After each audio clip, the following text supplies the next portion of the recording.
بسم اللہ الرحمن الرحیم۔ جس کام کو پورا کرنے کی طاقت نہ ہو اسے اپنے ذمہ مت لو۔ جس چیز کو تم نہ سمجھ سکتے ہو اور نہ حاصل کر سکتے ہو اس کے در پہ کیوں ہوتے ہو؟ جب تم جان لو کہ تم حق پر ہو تو پھر نہ جان کی پرواہ کرو نہ مال کی۔ جلد بازی حماقت ہے اور یہ انسان کی بدترین کمزوری ہے۔ جب کوئی اپنے مذہب کو قیاس کے ترازو میں تولتا ہے وہ ہمیشہ شکوک و شبہات میں پڑا رہتا ہے۔ کسی شے کی زیادہ خواہش اور حرص محض بری ہی نہیں مہلک بھی ہوتی ہے۔ اپنے کام کے صلے کی واجب سے زیادہ امید نہ رکھ۔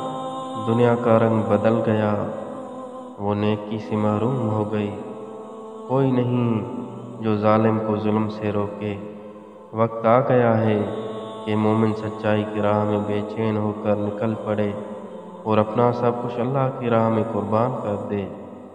بہترین سکون یہ ہے کہ خدا کی اطاعت پر خوش رہو۔ علم اور بردباری انسانی سیرت کو آراستہ کرتی ہے۔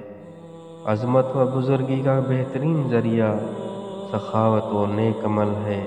بدترین حاکم وہ ہے جو اپنے مخالفوں کے سامنے بزدل ثابت ہو اور نامردی دکھائے لیکن کمزوروں اور محکوموں کے سامنے جرأت کا مظاہرہ کرے۔ اگر زمانہ تیرے ٹکڑے بھی اڑا دے تو پھر بھی مخلوق کی طرف مائل نہ ہو۔ ظالموں کے ساتھ زندہ رہنا بجائے خود جرم ہے۔ اگر جسموں کے لیے موت ہی مقدر ہے تو انسانوں کو راہ خدا میں شہید ہونا بہتر ہے۔